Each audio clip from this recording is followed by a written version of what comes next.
একটা কিউট রাজহাঁস ও তার ছানাগুলো খুব সুন্দর সময় অতিবাহিত করতেছিল। হঠাৎ একটি দুষ্ট কাক সেখান থেকে একটা হাঁসের ছানা চুরি করে নিল। কিন্তু সে বেশি দূর যাওয়ার আগেই একটা ঈগল তাকে ধরে ফেলল। দুষ্টু কাককে শায়েস্তা করল এবং হাঁসের ছানাকে তার মায়ের কাছে ফিরিয়ে দিল।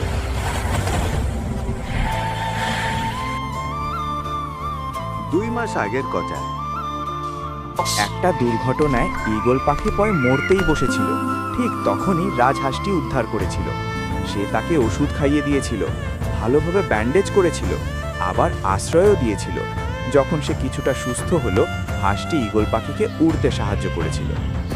আজ রাজহাঁস তার উপকারের প্রতিদান পেল।